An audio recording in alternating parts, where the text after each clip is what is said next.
Hello. Hello, everybody.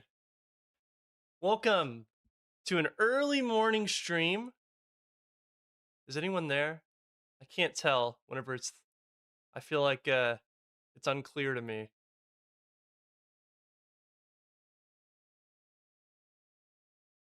It's unclear to me if anyone's there.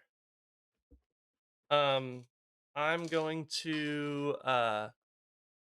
I'm going to put a at everyone in the Discord to come and watch the stream.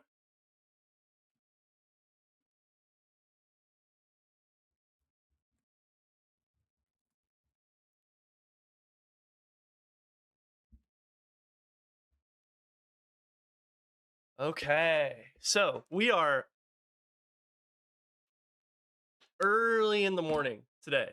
I really appreciate you all being here, but we're in for some really cool stuff today. So, for the first 30 minutes of the stream, we are going to be talking about um, a, a little bit of the preamble to this conversation that I have planned with a really cool journalist that I have talked a little bit about on stream before.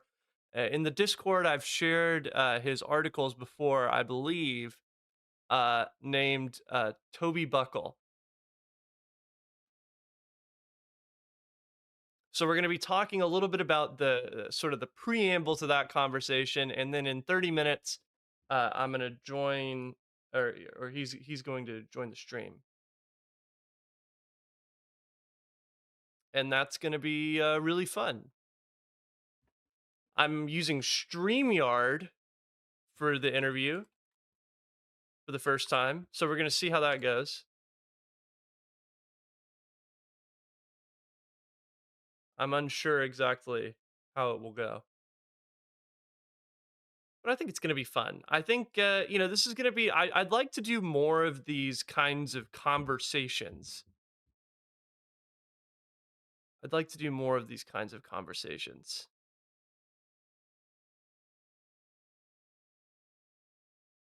All right. So, we're going to talk a little bit about the what this conversation is going to be about whenever we get going. So, the title of this stream is "What's Wrong with Liberalism?"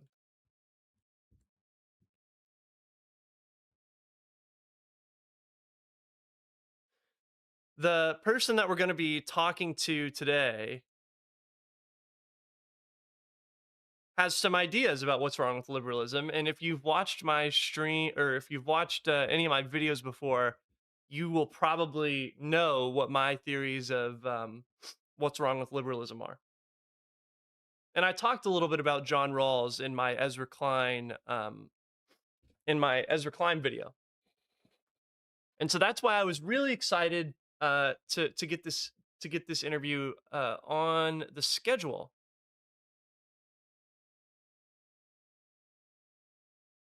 Oh, also, I should say I have a new video coming out today.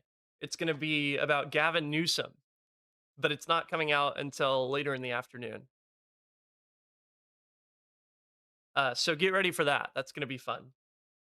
Not until later in the afternoon, but it's going to be fun.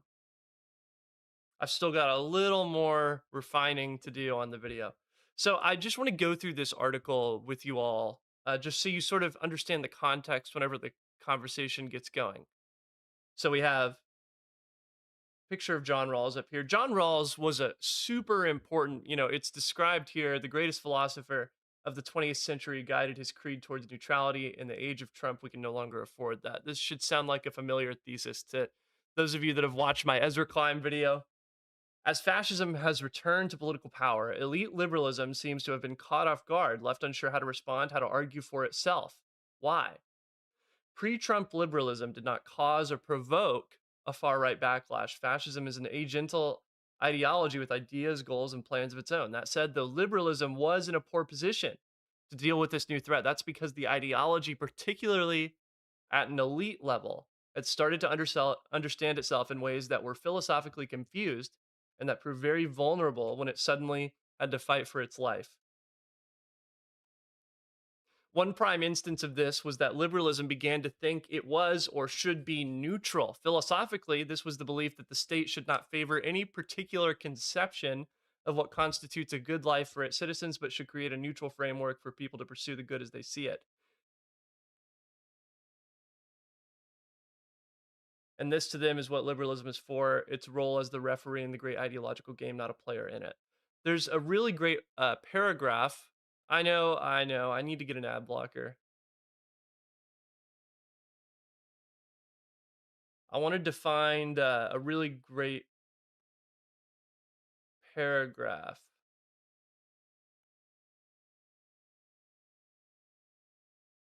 Um,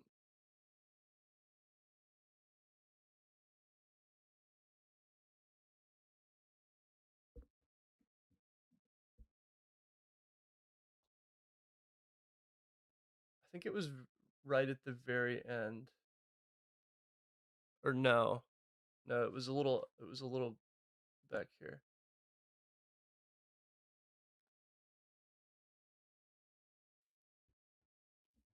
One second. Um, but yeah, basically the idea for the stream today is we're going to be talking about liberalism. And so we're going to do this interview. It should last for like 45 minutes to an hour. And then I'll take some questions and then the stream will be over. And then I'm going to get back to talking about what exactly, I'm going to get back to working on my Gavin Newsom video.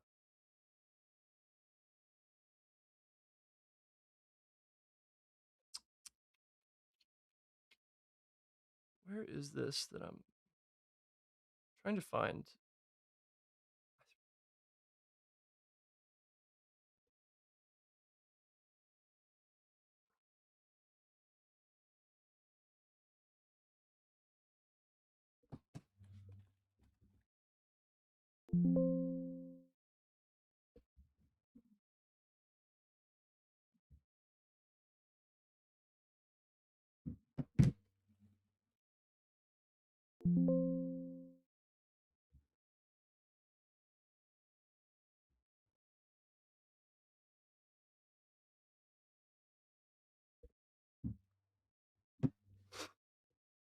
I should do more videos about heinous ideologies like Curtis Yarvin and ANCAP. Maybe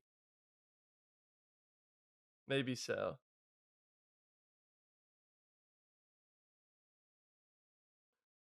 Um, Sorry, this is so early in the morning for me. I'm so not used to being like, I'm so not used to being, to talking this early in the morning. It's not that early. I shouldn't talk like it's like ridiculously early. 10:40 for me. But still, I'm not used to it. Usually like whenever I'm doing a stream, it's later at night. Oh, here's the part that I wanted to talk about.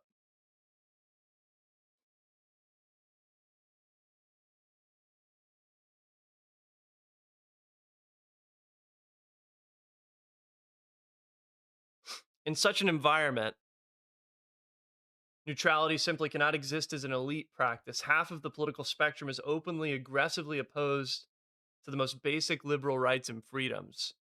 Attempting to maintain a position between the two sides pulls purportedly liberal commentators by the nose to the far right. They end up taking preposterous positions like maybe we should abandon birthright citizenship in some but not all cases. To be a referee, the teams have to agree on what game they are even playing, and they don't. Neutrality turned out to be the final, not to be the final evolution of the liberal Pokemon, but a delicate species of hothouse plant, able to only grow under very specific political, economic, and cultural conditions. In the gentle, consistent collegial days of the long 90s, it bloomed. When we try and plant it in our harsher climate, it just dies. Elite liberals have been, to put it mildly, caught off guard. They did not, contrary to both reactionary and anti establishment left narratives, cause the fascist resurgence, nor did they sympathize with it. Their fear and horrors are real enough. But like the French generals in the early days of World War I, they found themselves fighting a war that they were not mentally or structurally prepared for. And this is, I think, exactly right. elite liberalism has for a long time thought that it essentially was the mediator in the great ideological battle between progressives and conservatives. Uh, and this maybe functioned in a world where people basically agreed in baseline liberal principles, where people basically agreed with core liberal ideas for governance. Liberal in the sense of like the Constitution and like the Enlightenment liberal, not in the sense of like the Democratic Party liberal. But we've got a world now.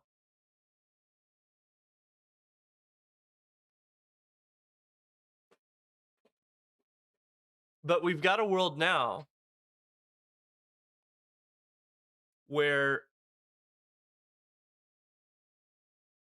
there's a real political movement that is not just anti-liberal in the sense of like, it's conservative, but it's anti-liberal in the sense that it's against those very foundational liberal principles.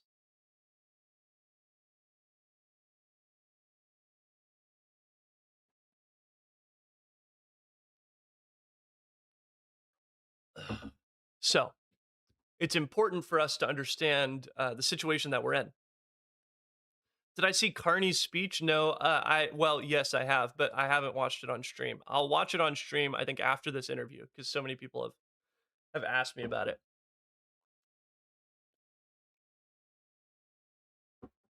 Uh, I'll be right back. I will be right back in like 2 seconds.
Okay, I'm back. Oh, thank you, Cole McHugh, for the $2. I really appreciate that. And also, at the very beginning, I forgot to say, it looks like someone became a member right at the beginning of the stream. Will Coleman. Thank you so much. I really appreciate that. I mean, y'all's support is super, super helpful. I'm gonna start getting ready. I'm gonna start getting ready. I'm gonna get my little studio on StreamYard set up.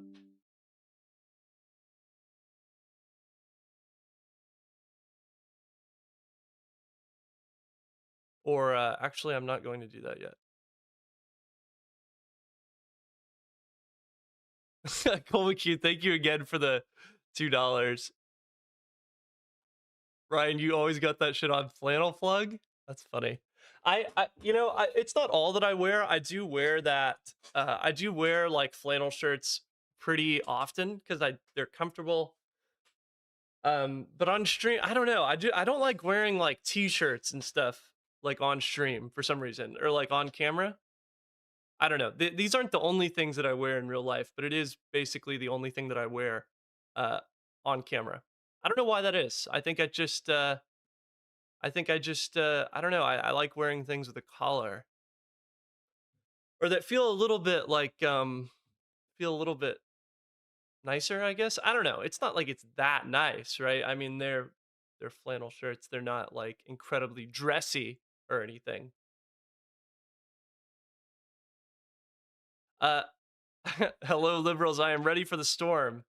Stay safe. Yeah, I mean, I'm glad I'm doing this early in the morning actually because tonight I may not have power. So I'm glad I'm doing this like before noon. Um, because once we get later in the day, I don't think it will be possible for me to do a stream. If it is possible for me to do a stream, I plan on doing one. I think tomorrow, whenever the Jasmine Crockett Tallarico debate is going to happen.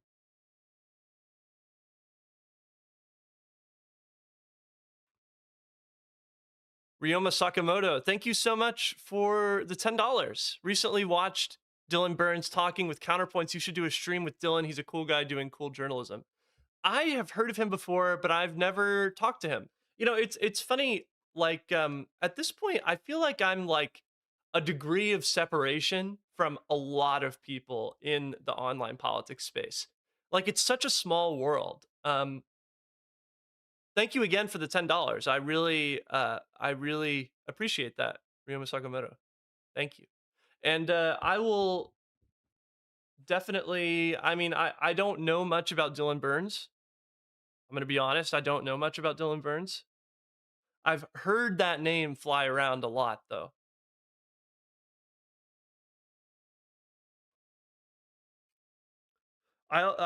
Does he do a lot of stuff about Ukraine or like foreign policy, or am I thinking about someone else? I might be thinking about someone else. It's very possible.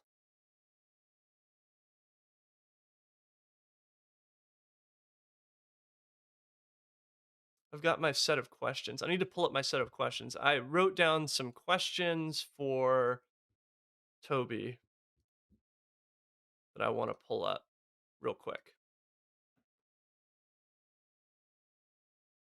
Whenever it gets to be 11 or a little like a minute before 11, I'm going to jump into the StreamYard room. So I'm going to have to disconnect or not disconnect. I'm going to have to go back to my starting soon screen here.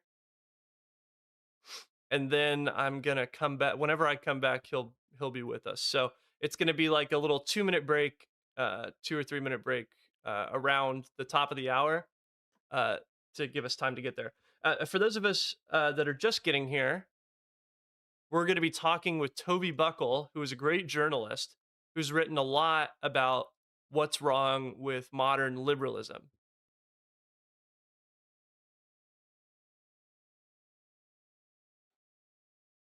And I think we're going to have a lot in common in terms of what we think is wrong with modern liberalism.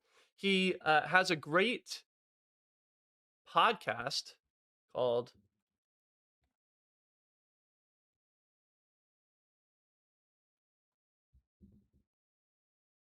the Political Philosophy Podcast. This is something that he runs.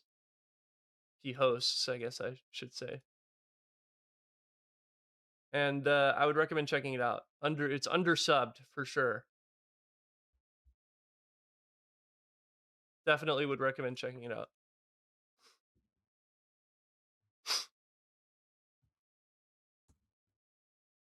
I'm gonna pin that actually. Pin that for now. That's the YouTube channel for the podcast that he runs. Definitely go check it out.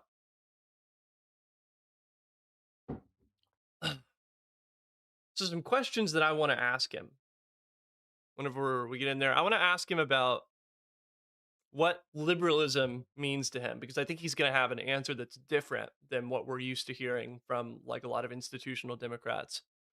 I want to ask him about his John Rawls article, and I've told him that that's a lot of what I want to talk about. I want to talk to him about his idea of comprehensive liberalism. He has this idea of comprehensive liberalism. Actually, I think that may just be what it's called in kind of the philosophy literature, comprehensive liberalism, as a liberalism that's more than just kind of a managerial status quoism.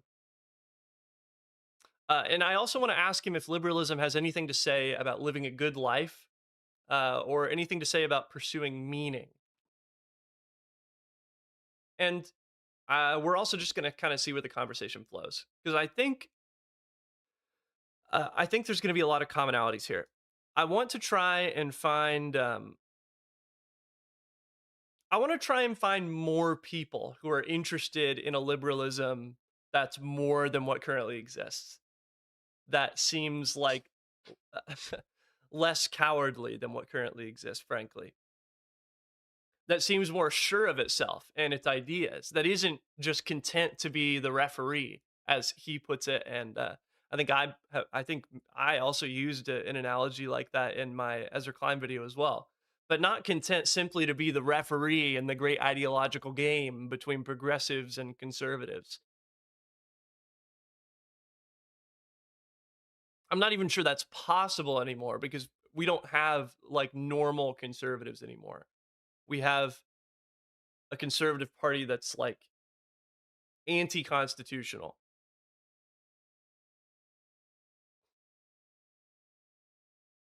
And so I think if the kind of neutral liberalism of Rawls and Ezra Klein, of course, is the guy that I always talk about on here. Techfully, would you consider yourself a liberal? A lot of the online left-leaning people seem to hate liberalism. I call myself a liberal, but um, the thing is what I mean whenever I say liberal. What I mean whenever I say liberal is probably a little different than what they mean whenever they say liberal. So it's a little bit hard to answer that question in a probably satisfying way, but I call myself a liberal. But I think that means a little bit different. You'll see in this upcoming conversation. I think. Rat, have you tried getting Talarico on? I have. He did not respond to me, unfortunately. I would love to talk to Talarico. Or his team did not respond to me. Obviously, he's not the one checking his like media emails. But I would love to talk to Talarico. That would be super fun. Would love to do that. Absolutely.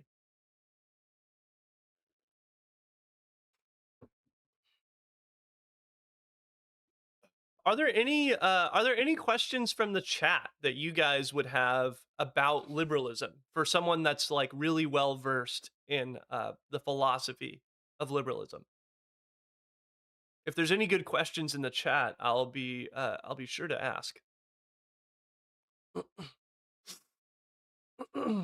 Maybe throw traditional in there, traditional liberal constitutionalist, a little TLC can fix a lot. That's funny.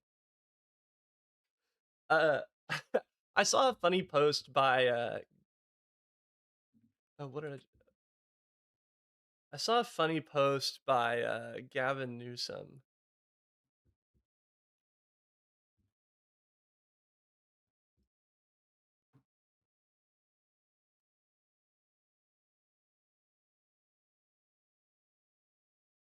Or his press office. And of course, for those of you that weren't here at the very beginning of the stream, I'm going to be releasing a video about Gavin Newsom today, later in the afternoon. And he posted this, and I'm just thinking like he's trying to win me over before I release this video, isn't he?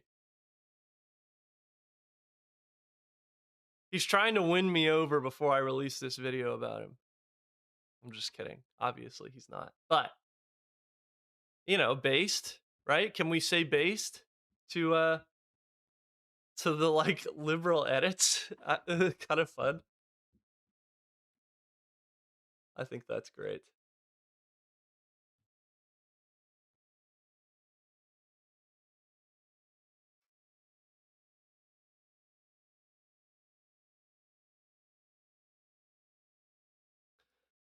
Cargio4, thank you so much for the $2. Ryan, are you prepared for Ice Mageddon?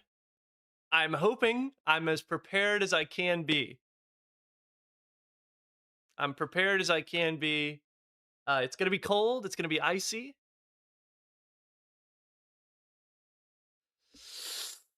But I've got some food, thankfully. I've got some food. I've got some groceries, thankfully.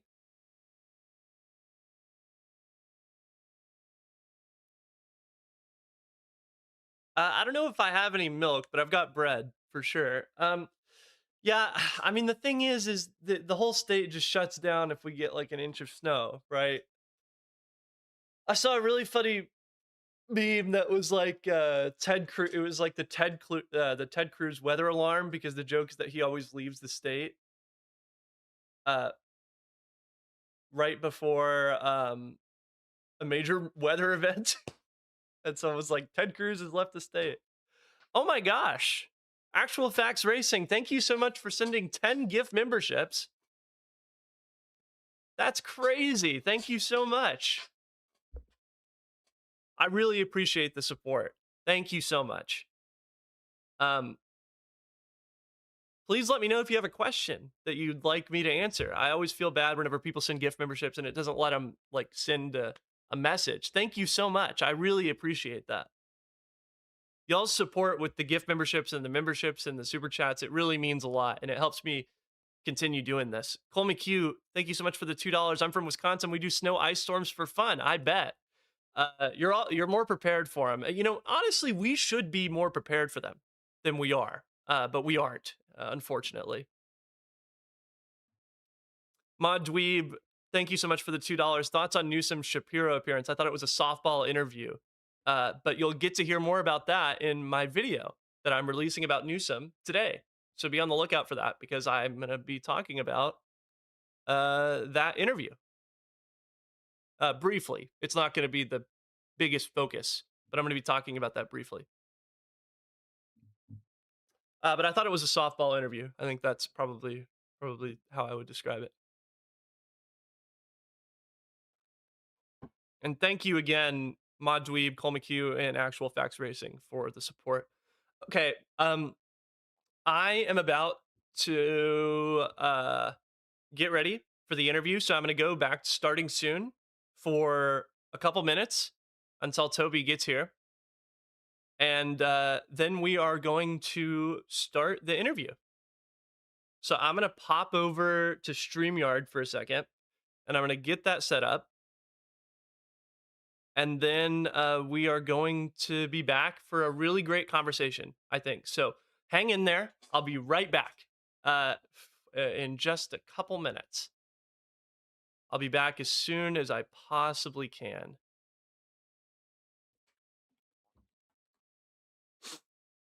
And actually, while I'm gone, I'm going to give you a little poll sort of to keep us entertained for a little bit. Maybe we can have a little bit of a debate in the chat. Opinion on Newsom.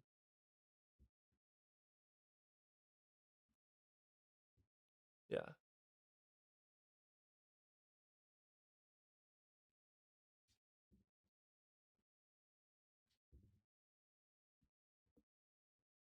Okay. I will be right back.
Okay, I just shared that on my Blue Sky, so maybe that'll bring a few more people over. All right, everybody, am I back? Am I back live? I had to stop the stream for a second to get everything set up, but am I back live? Can you hear me? Can you see me? This is the first time I've been rolling with StreamYard like this, and I've got kind of a strange little setup. But okay, I'm back. Awesome. So thank you so much for being here, Toby Buckle. My guest today for this conversation is Toby Buckle. He's written for publications like The New Republic, Liberal Currents, and he hosts the Political Philosophy podcast, which I have pinned to the top of the chat. So everyone should go subscribe to that YouTube channel because I've listened to several episodes of that. It's a fantastic, fantastic podcast. And yeah, definitely like the stream so more people get this recommended on their homepage. I was really excited to have you on because I have been really frustrated with modern liberalism. This has been a common theme on this channel. I feel like it's really impotent. I feel like it doesn't really understand exactly what it's trying to do. I feel like, in my opinion, the really revolutionary moral core of it has been sort of scooped out over the past several decades and replaced with a kind of technocratic managerialism trying to manage a status quo that hasn't really existed since at least 2016. You had a great article in the New Republic called "Liberals, Alas, the Time Has Come to Throw John Rawls Under the Bus." I wonder if you could, just to start, give us a general idea of what you were trying to do with that article. Yeah, for sure. And cheers for having me. I saw you had but a video essay on rules as well, didn't you? Yeah, I talked a little about Rawls in my video about Ezra Klein. Unfortunately, I do not have the kind of philosophical background that you clearly do have, so it was not so thorough as that article. But yeah, that's right. And yeah, I do call out Rawls sort of for being the philosophical driver in kind of the Clinton era uh, Hmm. of liberalism. And Obama clearly had read him as Yeah, well. yeah, yeah, for sure. Yeah, I mean, it's interesting with rules because I suspect a lot of people will be like, who is this guy? And you know, to be fair, you could probably go your entire life without knowing about him and you'd be just fine, right? This isn't like a Karl Marx or somebody whose ideas had real cut through to like, you know, nobody's like gathered in the streets shouting realistic utopia, Yeah, which that was was the a great phrase of line Rawls. from that article. Yeah, that was awesome. Um, with that said, he has had like some purchase on elites, like very powerful liberals who like lead the Democratic Party or write Supreme Court decisions or own newspapers. Yeah, these sorts of people. They sometimes have read rules, or at the very least, they've sort of got some of the ideas in a sort of Cliff Notes form in their head. Now, there's good parts and bad parts to rules. So, for instance, on the good side, he's a very strong egalitarian who wants society to be much more equal. Great, right? The idea that I kind of took aim at in that article, and I think you expressed some frustration with in your video essay on, is what gets called neutrality, which is the idea that liberalism is like the referee of the game. The role of the liberal politician, or particularly like the role of someone like a Supreme Court justice or the press covering politics, is to kind of make sure everyone plays nicely with each other, make sure the rules are upheld impartially and fairly, and that, you know, everyone else cooperates within that system. That's very much how the Supreme Court has justified its power. That's very much how Obama talked a lot of times. Um, and my argument against it is twofold. One, I think it's kind of philosophically confused. I think on some things you just can't be neutral. I don't think there is, for instance, a neutral point of view on abortion, right? Like some questions are just quite deep like that. Either a fetus is a human life or it isn't. Like there's not a middle ground there. But also, I feel that it's been maladaptive. I think if you view yourself in this very removed, gentlemanly, abstract kind of way, you lose the ability to mobilize, you lose the ability to talk clearly about your values, about why you believe what you're doing is the right thing, right? Like, I think neutral liberalism can just assume that we all agree that racism is bad. But increasingly, actually, we don't all agree on that. And we need to be able to make the case kind of on its own terms from scratch. And I worry, and I should say, look, I'm a liberal, I'm a card carrying liberal. And for all that I'm about to trash this sort of liberalism, it's not like evil and it's better than the alternative. Yeah. But I just worry that it's left us in a position where we can't say what we believe really clearly, and that's what we need to do right now. I felt the same tension whenever I was making that Ezra Klein video, and I did something really unusual for me, which was at the end of a thing that I was criticizing. I invited on another guy who was a fan of Ezra Klein to Hmm, do like we both said something like one nice thing about Ezra Klein to sort of make the hmm, point that the sort of neutralist liberals I think is probably what I've heard you say. Um, hmm. they're not the enemy per se. I think the enemy is fascism, or Yep. whatever we want to call the authoritarian right wing ideology in American politics right now. So that's the enemy. Neutralist liberalism maybe has led us astray a little bit, but it's not the enemy per se. Maybe our prodigal son. But uh, I think I want to ask, what is liberalism to you? Like, what if you were to define liberalism? I know that's a very tough question, maybe, but how would you define liberalism? Sure. I mean, there's a short answer. It's boring, but we could Yeah. start there. Liberalism is a political ideology which, while it has antecedents and things that led up to it, probably sort of came into its own in the late 1800s and then developed into a sort of fully fledged social movement, very early 1900s. Liberalism is a political belief system that, as the name would imply, is very concerned with freedom. It is concerned with both individuality and the common good. And a lot of liberalism is about trying to work out a balance between um, individual and group. Like, what's the sort of boundary there? Liberalism is about progress. It's about making tomorrow better than today.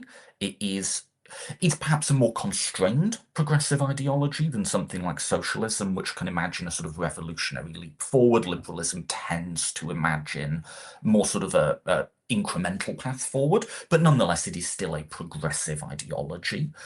And it tends to also be concerned with pluralism. We call it diversity today. It tends to imagine a society with difference in it is both inevitable, but also potentially a good thing. So that takes many different forms. It's gone a lot of different ways through the ages, but sort of the core, like, recurring themes are liberalism is a political belief system that is concerned with freedom, individuality, the common good, progress, and pluralism. Something like that. One of the common critiques that I hear from all kind of sides of the political spectrum, if you will, is that liberalism has nothing to say about uh, meaning.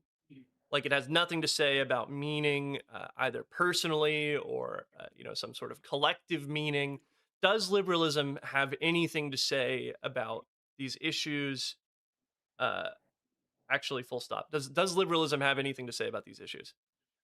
There's two answers to that, one of which is yes and one of it which is no. So that's a freaking Okay, useless yeah. statement, isn't it? Which is to say, liberalism disagrees about the extent to which it should try and prescribe meaning. Now, every liberal out there agrees that people should, within certain constraints, decide their own life choices and, think freely and all that. There are some liberals, and this is the John Rawls school, the neutral liberalism, who say it kind of isn't up to liberalism, it isn't up to political structures to supply meaning, to supply what they would call a comprehensive life plan. We stay out of that. There's another school, which I would subscribe to, that's called comprehensive liberalism, which would say, of course, liberalism has something to say about meaning. We believe at our core that freedom is good for people. That's like the core liberal proposition. We believe that if you, Ryan, live your life able to decide what you want to do for a living, decide who you marry, decide what sort of a man you want to be and what it means to be a man. Decide if you want to have parents. Decide if you want to be a parent or not. That your life will be richer for it. That you will be a better person for being self-authored. That in deciding what sort of man you want to be, you will be a better man. That is the core liberal proposition. Now, that leads to the same place, which is a free society, but it's just a very different way of thinking about It's a it. much different way of getting there. And that kind of idea has always struck me as convincing because of course there are a lot of things that we think of as good in as much as only in as much as they're freely chosen. We Hmm. we think of like hard work as like a virtue. But we only really think of hard work as a virtue if you're choosing to work hard. If you're not Yeah, choosing to work hard, we call that slavery, and it's one of the worst things that you can, possibly do to another person. Right? right. So we only think of a lot of things as good if they're freely chosen. And that just Hmm. has always struck me as kind of intuitive. I I think one of the things that so you think actually I'm going to take this in a different direction. You think this went wrong in the 90s or with John Rawls, or do you think that this had antecedents that go back further?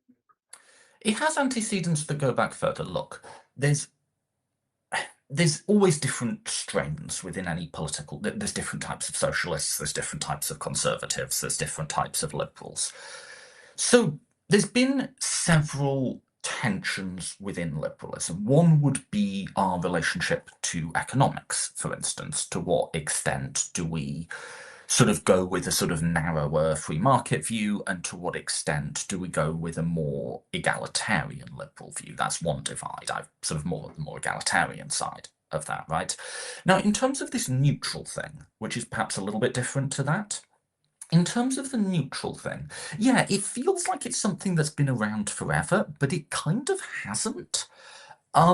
It was around before rules. Rules is the most important formulation of it. His two big books are Theory of Justice, which is don't quote me on this, sometime in the 70s, and Political Liberalism, which is 1992. Now, like I say, rules is, I mean, God, try reading him. This is not like a light read, right? These are bricks of I books. remember. I remember from college. Yeah, yeah.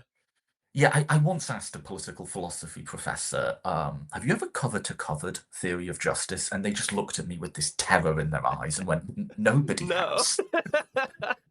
Um, I was assigned some chapters of Rawls. Yeah, but I was not assigned a whole book. um, Yeah. what I think happened is this idea of neutrality, or at least a sort of Cliff Notes idea of it, became useful. We had this period, yeah, maybe starting late 80s, early 90s, through to, I don't know, the '08 crash, maybe Trump's election in 2016, that a lot of us have taken to calling the long 90s. So it was kind of a long period in which the economy was fairly mild until '08. There weren't, between the Volcker crash and the '08 recession, there weren't big economic ups and downs for a variety of structural reasons that we can talk about. Our politics was fairly stable. We had this very sort of civility, both teams, bipartisanship was sort of the order of the day. And we had a sort of thin elite consensus that overt bigotry wasn't allowed anymore. That doesn't mean that there weren't bigots, of course there were. But like, it wasn't something one says on TV or in a press conference or something. There was a sort of social norm against it. Now, in that sort of quieter, chiller sort of political and economic atmosphere, neutrality was really attractive to a lot of elites, right? There was this idea that we've kind of reached the end form. Liberalism, democracy, capitalism, sort of a thin equal opportunity has won over bigotry, communism, fascism, any realistic alternative to that is being left in the past. And that made neutrality, like I said, just a really attractive idea. Like the rules of the game is now set. Our role is to be the referees of it. Um, it just didn't It last. didn't last, right? And it strikes me as a really temporary moment because one of the things that I really like about liberalism, I should Hmm. say, whenever I go back and read people like Thomas Paine, who's one of my Mm, favorite inspirations, I should say, he wrote a pamphlet called Agrarian Justice, which was mm, fundamentally about like tax and welfare policy. And he mm. ends it with this powerful statement talking about how, this is the key to the moral victory of liberalism worldwide. And an army of principles will go where no army can, and it will march across the world, and it will conquer. That's how he ends a pamphlet about tax policy. I'm not sure Right. I could imagine a liberal today talking about literally anything with that kind of fervor. And It's so coming back. yeah, It's coming back. I think, like, you probably couldn't imagine Chuck Schumer, right? yeah, exactly. Yeah, no, I mean that's exactly the point, and I hope it's coming back. That's because that's uh, I guess what I'm trying to get at is do you think that this period, the long 90s, is where Mm, liberalism lost that um I guess we have it in our power to begin the world over again spirit? mm. Yeah, I mean, part of what you're getting at is just like being able to write, you know?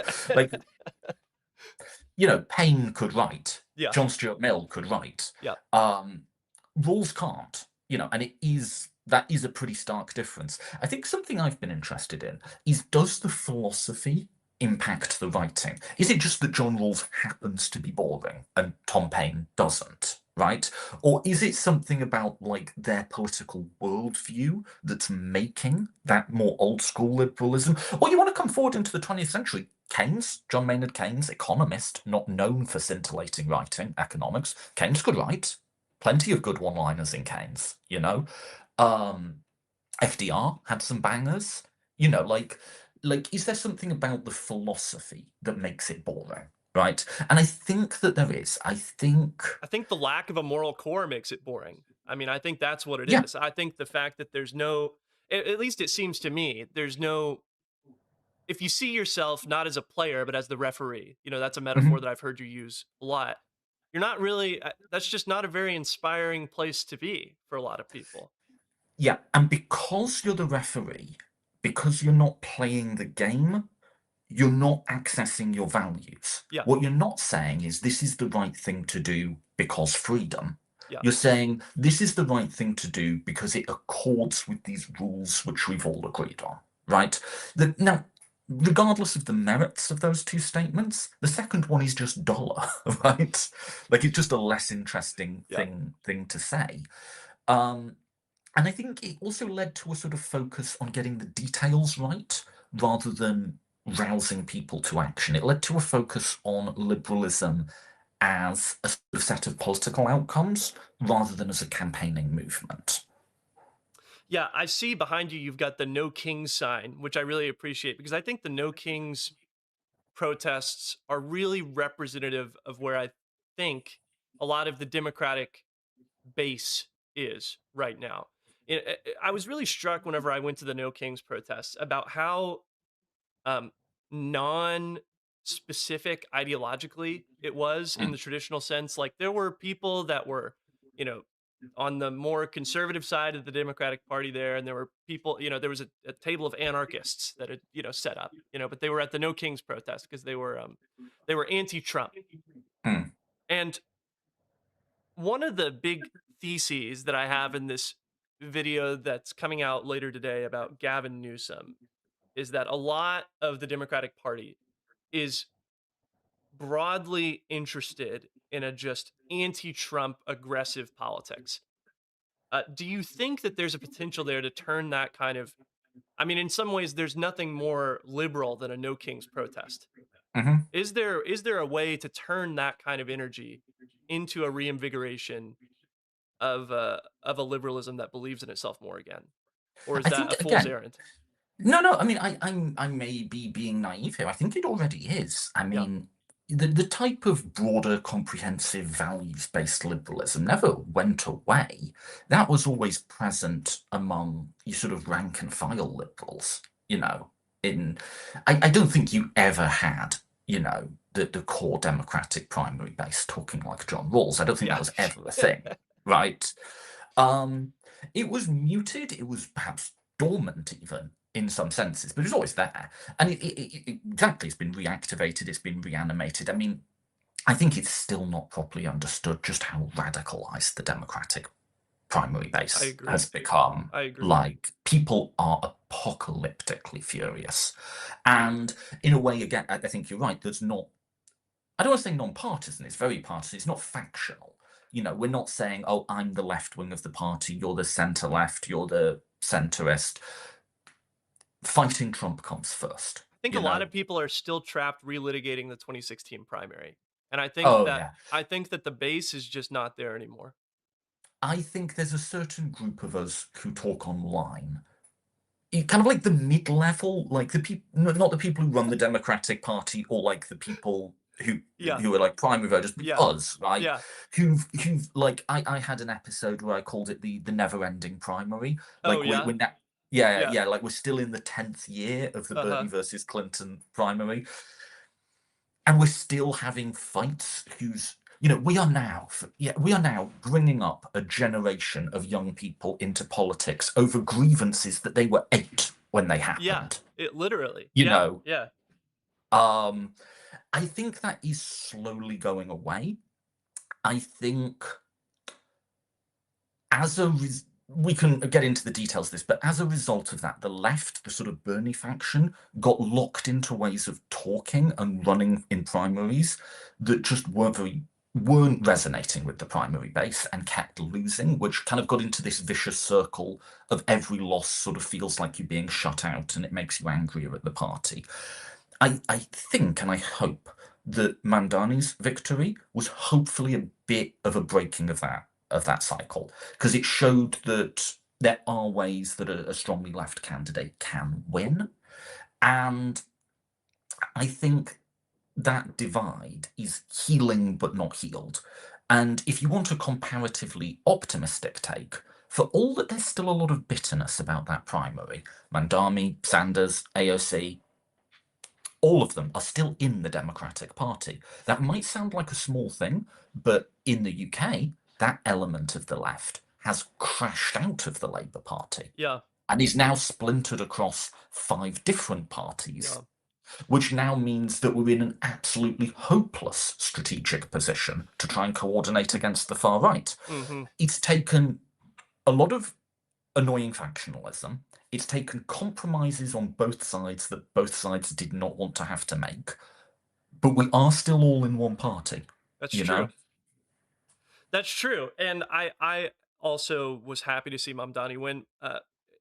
In large part, I admit, because I really did not like Cuomo.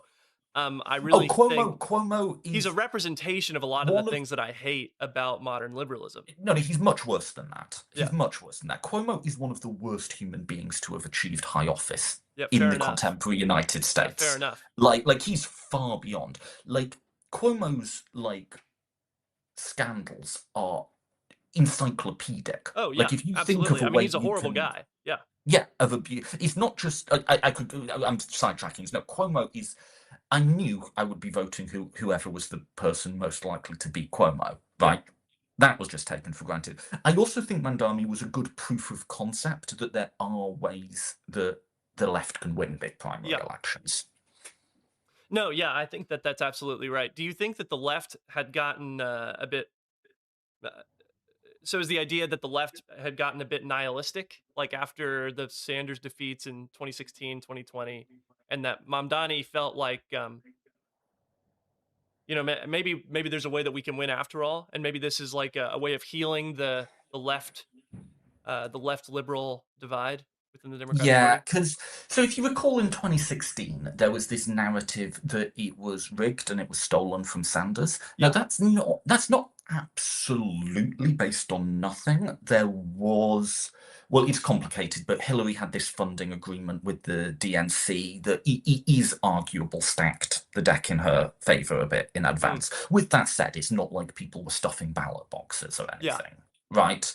But I think what the left took away from that is the Democratic Party will conspire against us to Yeah. stop us winning. And then it kind of became this self-fulfilling prophecy. Every time they lost, instead of asking, what did we do wrong? How could our rhetoric be better? Is there anything we're doing? that's meaning that sort of mainline liberals aren't buying into us. It just sort of became this conspiracy. They're rigging it against us. And it's just it's just a bit look, it's always going to be an uphill fight to take on an incumbent, it always is. But it just became a bit of a cheap answer, I think. And it, like you say, kind of fed into this pessimism. And hopefully Mandami um is a bit of a reset to that. Like, no, you can win. You just need to. You've been locked into rhetorics and ways of arguing that actually just don't resonate with primary voters, Yeah. and you can do better. And you can honestly run better candidates, you know? Yeah, fair enough. I want to sort of take this in a little bit of a different direction Mm. with a sort of unrelated question. Uh, you quote a lot from John Stuart Mill, Mhm, who I appreciate for his forthrightness about questions of like there's a really famous quote from Mill that I have used several times on stream and in videos where he talks about, is it better to be a happy pig mhm, or a sad person? And, mm. it's better to be the sad person. I wonder if you could explain why it's better to be a sad person, because I don't know if that seems intuitive for people sometimes. So, what Mill is. Okay, how much philosophy do we want to do here? What Mill is doing there is he's trying to advance utilitarianism, Yeah. which is the idea that what makes something good is how happy it makes Yeah. people. He's trying to advance it beyond Bentham, who Bentham was someone he knew and a sort of philosopher who preceded him. Now, Bentham's view is like happiness is just like this good you can get, like almost like money or liters of water or something, and all that really matters is the the sort of intensity of the happiness and how long it lasts. That's like the formula to Bentham. So the problem with that is people can say, okay, take the best thing you can experience. You know, your most sublime music, romantic love, whatever it is, right? Would it be better to have that for a day or live 100,000 years as an oyster that experiences a sort of warm, positive sensation, right? Now, if it's just intensity times duration, even if the oyster is at a much less intensity, at a certain duration being the oyster should become preferable, right? Mill says something's gone a bit wrong to get to that conclusion, right? And so, and I think most of us would intuitively agree, something sounds a bit off about that, Yeah. right? So Mill says, okay, what if there's like higher and lower pleasures? What if there are some things that are just like so pleasurable or so good, or some forms of happiness that are so elevated or sublime that no amount of like an ordinary boring happiness could ever compensate for them? What if, like, your most pure feeling of romantic love, right? Yeah. Like that moment where you look in their eyes and you just know there is no amount of eating saltine chips that would ever equal that, Yes. Yes. So, right? what I'm curious about here is how does this tie in, I guess, to liberalism? Mm. Because we are sort of making a judgment, on higher and lower pleasures. But of course, as liberals, we want people to live um, as autonomous lives as they can. Uh, and I think on a very superficial level, it seems like there might be a contradiction here with us sort of saying, there's some pleasures, some things to do that are more worth doing than other things. But also, we want people to have the ability to make all these choices for themselves. How do you square that? Yeah, so there's like different ways to get to Yeah. liberalism, right? Like this is the utilitarian way, but Hmm. there's also a way that probably more common actually, that's like rights based in that you Yeah. start with the view of people have rights. That's like a different starting point. Okay, so how does that sort of higher and lower thing work with Mill's pluralism? One of the ways, one of the things Mill says is, well, there's clearly a lot of different types of higher pleasure, right?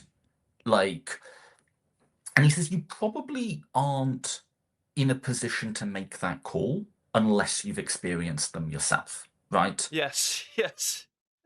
But I think, I don't know how old you are, but like when I mentioned love as an example, I think when you're a kid and or maybe even you're a teenager, you have your first relationship, you have like one idea about what love is that you've got from movies or whatever. And then when you actually really, oh, this is my one, this is my life partner, this is my person, it's completely different to what you Right. imagined it would be. Right. And in a way that you probably couldn't explain it to your younger self, right? And it's not just love. You could talk about appreciation of great poetry. You could talk about all sorts of things, right? And so maybe what we would say is that liberalism uh, doesn't necessarily discriminate on what higher pleasure, what higher value you should be pursuing, as long as you're pursuing one of them. Yeah, and also you need experimenters. Yeah. You need people to go out and find them and kind of almost like report back of like, oh, hey fellas, I know it sounded sappy, but this love thing really onto something, right? And you do need people to walk the path. You do need people because a lot of these things are really difficult to acquire, right? Love does not come easily, to take this example, but also like being able to play a great piano concerto. That takes decades of just work, right? Um, I think true appreciation of literature. I'm taking very sort of classically Yeah. literal examples here. Um, uh, I would argue cooking. I would say to like really appreciate food. Like, do you want to be a bit of a cook yourself and master? And that's a big skill set, you know. And so you want people to go and walk these paths, and so you have to let them Yeah. because you don't know what's out there. And there might be, and Mill thinks there is, all sorts of higher pleasures out there that we haven't even really thought of yet, and we haven't got to yet. And so, what you do, Mill's thought is you've got to give everyone a really good education. That's the first point. Yeah. Because to even know that, like, oh, I'm the sort of person who really enjoys Russian literature and I'm going to make my life about that, you have to have, like, you have to be taught to read. You have to, like, be taught that you have to know enough to know what's out there. So we've got to educate everyone really This well. is an That's the area where first. I think that the kind of more neutral liberalism I have questions because, of course, you make a lot of assumptions about the kind of thing that you want whenever you're doing something like universal public education. Yeah. Whenever we decide, we want to teach kids math and poetry and music and history, we're assuming that we don't want people to just be, bolt screwer inners, for all their life. Because why would you want to teach someone? Why would you spend all Although, the energy teaching someone all these things unless you thought that they had the capacity to do something more than just, yeah, I guess, like base repetitive labor? Although that is how liberalism, certainly conservatism, has thought about education in recent decades as a kind of like extended job training. Yeah. Like, No, I like, agree. Yeah, that's like totally if you true. ask a lot of politicians, why do we educate people? They would It's to get a say, job. which Yeah. seems pretty reductive to me, right? Now, you're right. A neutral liberalism, and you can really tell when Rawls is sort of pushed on why what should we like train people on, he kind of goes all over the place on it because yeah, you're in the practice of designing a curriculum, even a varied curriculum and a curriculum that allows a lot of student choice, you're still making values judgments, right? You're still saying these are the things that we think people need. Now yeah, I would very much like to see that more developmental sort of freedom, pluralism way of thinking about education make a comeback. Yeah, we're giving people skills for the labour market. Sure, that's not all we're doing, right? We're like I say, letting people know what's out there, so as they pursue these higher pleasures in their own lives, they have a starting point. They have sort of some sense of what's out there and how they can develop themselves and grow and learn new skills and do things that will allow them to have rich and interesting lives. Yeah, and I think that's a very well, I guess this sort of leads me to my next question. To what extent can liberals use the state to help people achieve this. And I think education is one area in which that's very clear and doesn't seem incredibly controversial to, I think, most people because it already happens. Yeah. Liberals talk about helping people achieve freedom in a broad sense.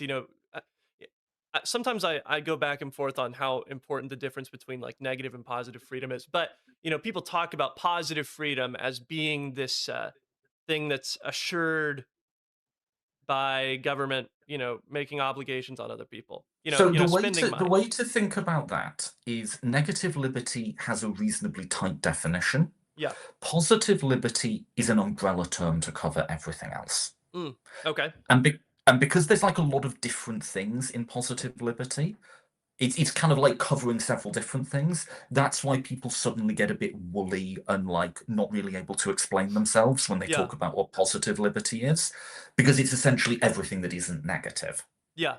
Well, I guess what I'm trying to get at here is we don't shy away as liberals whenever we're talking about giving people the practical ability to be free.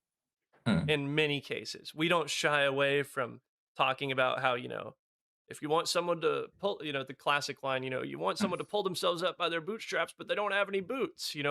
We're fine talking about giving people boots, but whenever we're talking about giving them a direction to go, giving people a direction to walk, that's an area where I think liberalism struggles or has struggled. But I think this idea of saying, we don't want to necessarily give you an end point, but we want to tell you to go forward. Hmm. Um, I think that that's a powerful one, but it's one that I think that liberals have shied away from in the past. And I think you can talk about telling people walk forward without being an authoritarian who wants to regiment all areas of life, if that makes Yeah, sense. I think contemporary liberals are overly scared of being labeled elitists Yeah, because, very much so. and I think we just have to say, well, that's dumb and that's stupid, like the fact that, say, I support gay and trans rights, right?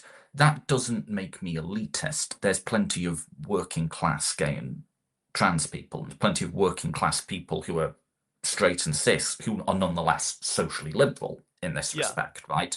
So I think just in general, we need to get much more comfortable telling that label to F off.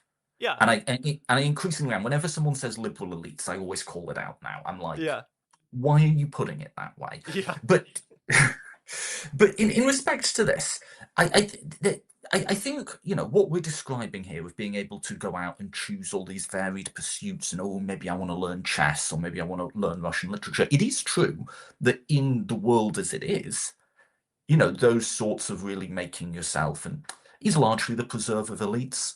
Certainly ordinary people can have hobbies, but a lot of the time, a lot of your energy is you go to work, you do your chores, you look after the house. By the time you're done, you're tired and you veg out in front of a couple of episodes of something, right? What the Liberal project really implies is pretty ambitious. It's okay, so how do we get everyone in the game now? absolutely. Yeah, You know, no, I like what absolutely agree. Yeah, what does it look like? Like, so one really basic thing I think we should be doing is just pushing to normalize the 4-day week. Used to be people worked every day, then we got one day off for church, then the labor movement gave us a weekend. A lot of professional companies are showing now that if you do 4 days a week, honestly, people get as much done. It's fine. so are we And a talking lot, about a 4-day week 8-hour days or a 4-day week 10-hour days? I think push it down as low as it'll go. Okay. Yeah, no, no, I like this. I like the idea of giving liberalism some. uh, Or I have no idea. another great thing Yeah, that came from the pandemic, remote work, because that yeah, can erase an hour or two every day in commuting for yeah, people, right? Like one of the good things capitalism has done is it's reduced the amount of hours that we work, slowly over time and not without struggle. And yet, capitalists themselves can never make that defense of it. They can never say capitalism's great because workers today work like frickin' a half the hours than they did 100 years ago, and 100 years from now they'll work less again. yeah. You know, Um, but yeah, I think like that. I think obviously, we want a more equal society, both sort of for its own sake and for socialisty reasons, but Yeah. also for like these freedom reasons. In that if to be able to really pursue your own path and so on, you need resources, but also you need stability. I think one of the things that goes wrong isn't so much that people, in global terms, we're all very rich, but people are very scared about, oh, what if I lose my job tomorrow? You know? So, like, yeah, there's all sorts of ways that liberalism can. I think it's true that at the moment, this very intellectual, oh, free choice, higher pleasures, is something that by and large is the preserve of the elites. I think the radicalism and the progressivism of liberalism should come in saying, how do we get everyone into that? Yes, I absolutely agree. Yeah, I mean, and this is really why I wanted to have this conversation to sort of get to those kinds of answers because I knew that I was gonna agree with a lot of what you had to say. Hmm. But I it's sometimes difficult for me without the kind of philosophical grounding to articulate it in those terms. Um, so I appreciate that. Um, I don't want to hold you for too long. I know we are approaching, 45 minutes to an hour, and I told you, this would go for 45 minutes to an hour. I mean, I So, can I can do an hour. That's fine. okay, What yeah, yeah, yeah. So we'll keep going then. So, I guess off the leading off that, whenever we're talking about liberalism having a sense of radicalism, Hmm. having a sense of progressivism, to what extent that's interesting to talk about liberalism as progressive. Whenever you say progressive, do you mean like historically progressive? Do you mean like liberalism is sort of moving us to a new phase in history, or do you just mean progressive in the sense of like we're going to progressively make life better for people, or both? Both. Um, we're gonna yeah. So the future being better isn't guaranteed, Yeah, but it is possible, yeah, and we should work for it to be possible, right? Like, we should not assume this is as good as things can get. And this is one of my critiques of the neutral liberalism, is it's kind of static. It's kind of like these are the rules of the game, we're the referee. There's no sense that maybe the rules will evolve and change. But of course they will. Things always change. Nothing ever stays still. yeah. It's progressive. Okay, so I'm going to be a bit abstract here, but just Okay, work with me for a sec. yeah. When liberals think about the future, what they are visualizing is different to conservatives. Mm, So, what's a good example? So, Martin Luther King has this, it's a long road to freedom, but we will get there. The moral arc of the universe is long, but it bends towards justice, right? yes, They're kind of almost visualizing like a line on a graph going up, yes. right?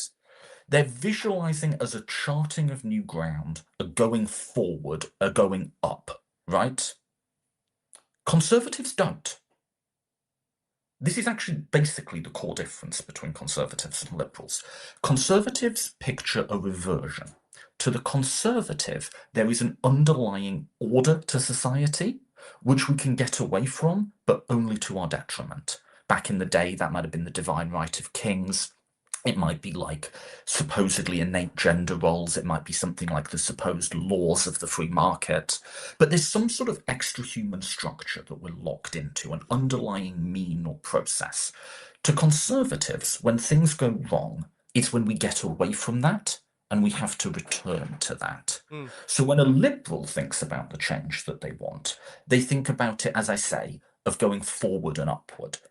Conservative think about it as going back, a return to what we know works.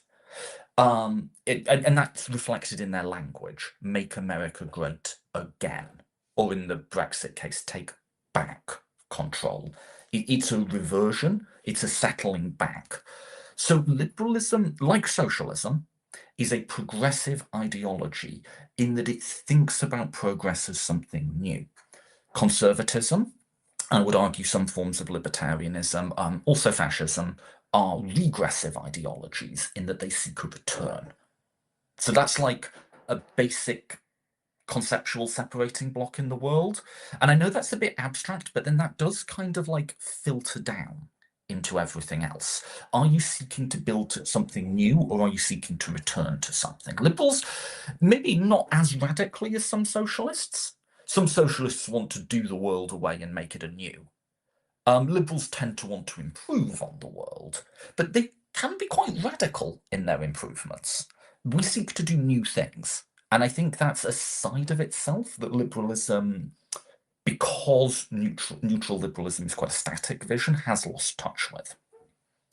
I think that's right. And Thomas Paine, I quoted him saying, we have it in our power to begin the world over again. And I think in a lot of ways we've forgotten that. We don't really Yeah. believe that anymore.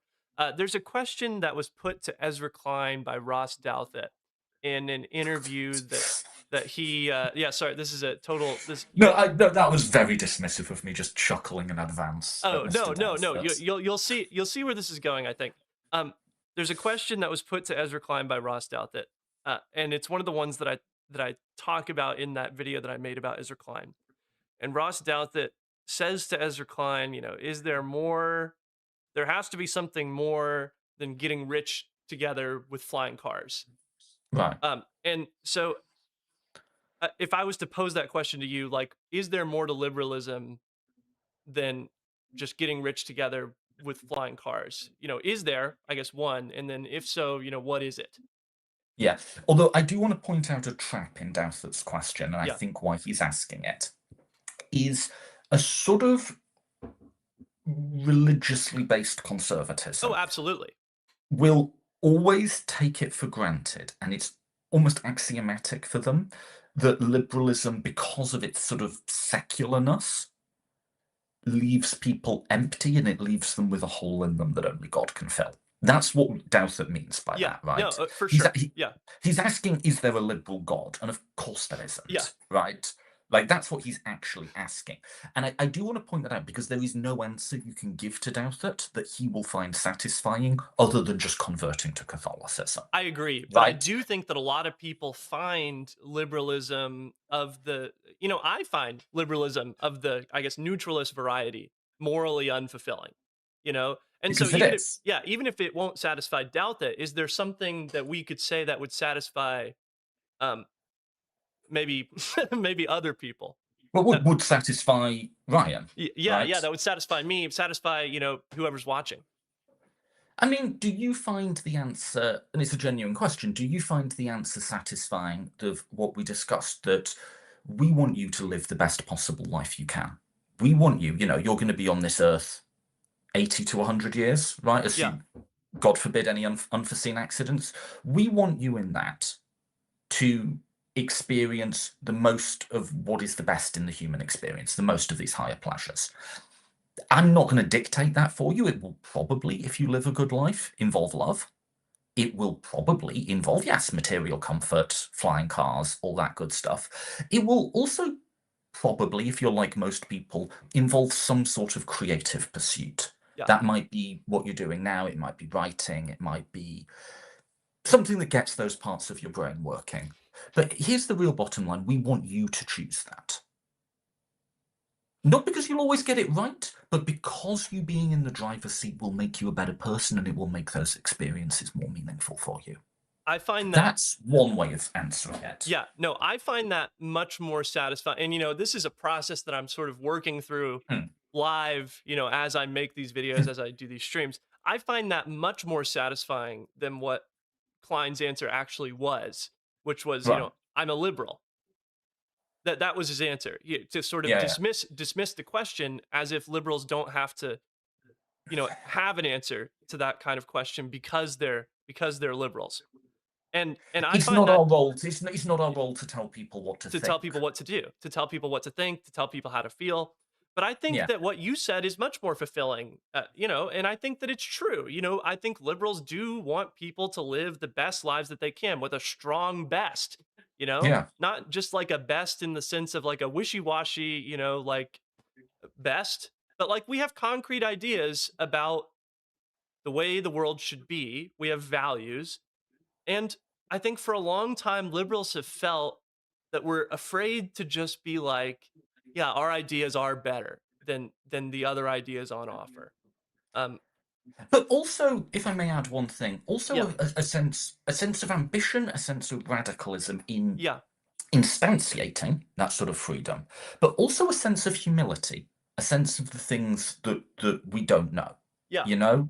Like, so to take, gender and sexuality, I think when I was growing up, people didn't even know what trans people were. And like, that's okay. The point is, you let people find out. You let people, if you feel like this represents who you are or you want to do something different, that's okay. I don't need to know the end point for you to be allowed to pursue it, you know? And yes, yes, yes, I think yes, now after, you know, a good stretch of a liberal progressive society where like we've allowed people to be gay and the sky hasn't fallen in, it's been fine, I think we can now say it's good and it was valuable that people made those journeys. And of course, there's been gay people throughout history, but I think we've seen that now that a liberal society that's liberalized that has worked.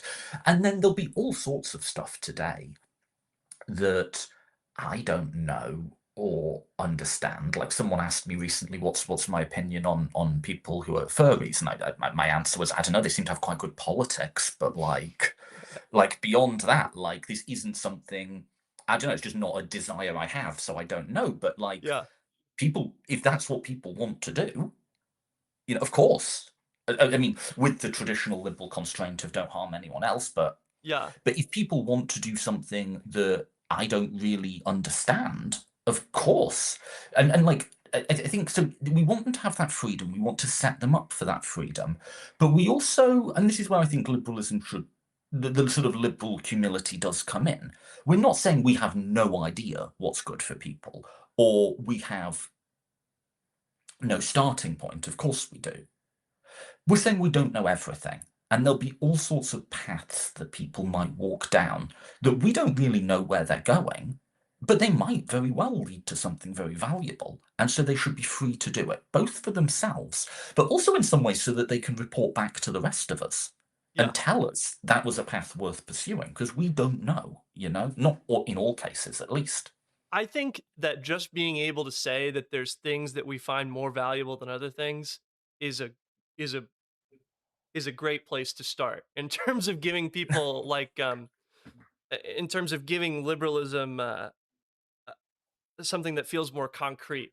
You know, I find myself thinking about this sometimes because I'm doing streaming.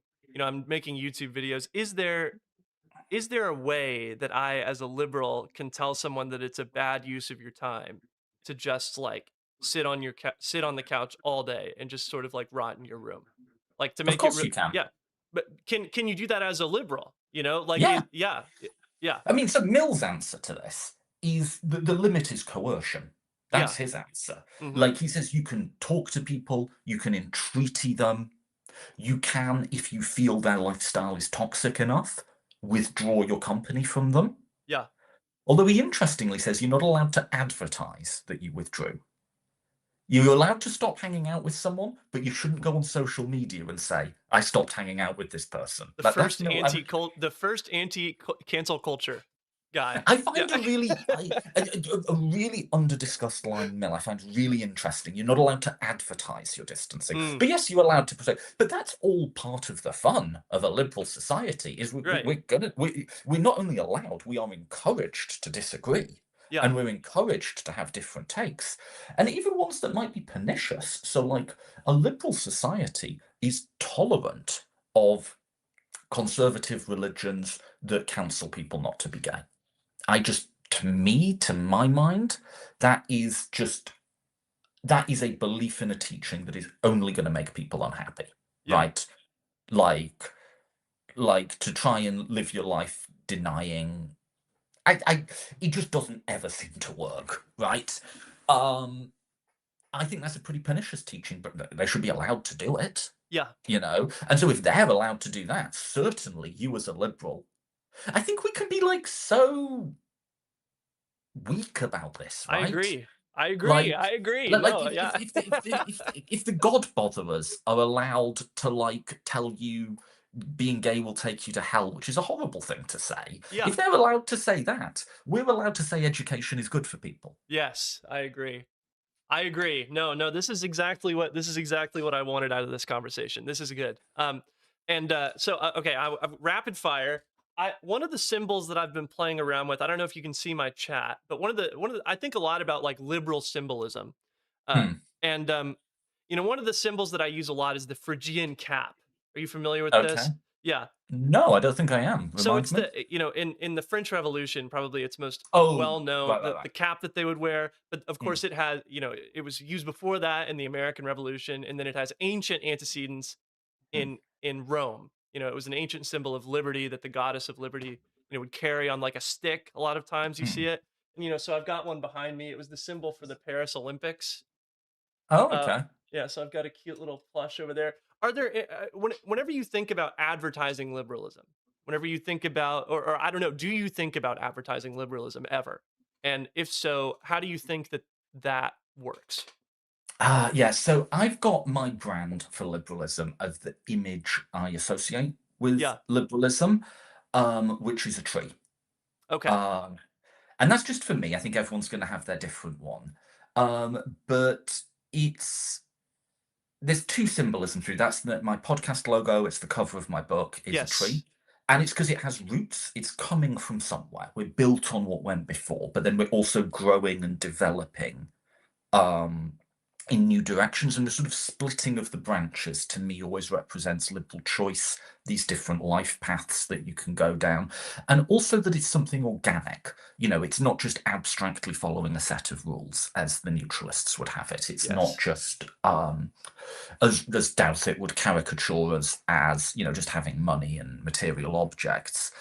And it goes to a John Stuart Mill quote, which I really, really love, where he says, I can quote it, human nature is not a model to be built after a machine set to do a certain amount of work, but a tree, which requires to Mm, grow and develop itself on all sides, I like according to that. the tendency of the inward forces that make it a living thing. And so to me, I always in my head, liberalism is the tree. But yeah, I think it'll be different for Could different be people, anything. Yeah, it could be a lot of different things. That's interesting. No, I like that because it also tells me a lot about what you I think about what you think, liberalism is. The Mm, tree's nice. I like that. I'm gonna consider that. That's a good one. Another one I always think, people talk about, the torch. I feel like that's mm. a very classic symbol, enlightening, the enlightenment. Because Um, reason and yeah. rationality are core parts of liberalism. Yes, yes, yes. Yeah, I had people at the end of my streams a lot of times I have people read, like some usually like an essay. Um Oh, what was the last one? It was something by Matthew McManus. And then before that, it was Kant's "What is Enlightenment?" Mm, Um, and you know, I thought, the whole "have the courage to use your own reason." mm. That type of idea is really attractive and useful for liberalism.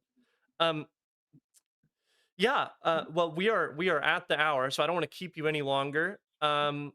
I really appreciate you taking the time to have this conversation. I think this was really fun, and I can tell from the chat that people have been enjoying it. So thank you so much for being here. I don't even see the chat, so I'll have to Oh no, yeah, I'm doing a weird thing where I have StreamYard up because I'm basically using it as a video call service, and so I've actually got my screen share onto my OBS, and then that is being broadcast from OBS to YouTube. I see. Well, I mean, I assume I can find it on Oh YouTube or yeah, yeah, something. yeah. It'll be up there. Okay, awesome. Cheers for your time and having me on your show. Really Thank appreciate you it. so much. Yeah, and is there any place that people can go find you other than your YouTube channel? Is there any other place that I can send people to see more of your great work? I know you've written for Liberal Currents, which is a great publication, by the way, and the New Republic. Yeah, cheers for the opportunity. Yeah, my website's politicalphilosophypodcast.com. So you can check it out there. I've got a link to all my writing on that. I've also got my podcast. I think my main social media platform is Blue Sky these days. But Yeah, anyway, my website's politicalphilosophypodcast.com. So yeah, everything's linked to there if you want to I'll check that pin that out. in the comments. Awesome. Well, thank you so much. This has been a really great conversation, and I really appreciate. I mean, you have so much knowledge about the philosophy side of things that You're too kind. I just do not have. So thank you so much. No worries. Thank you so much, Ryan. Yeah, thanks. Okay, bye.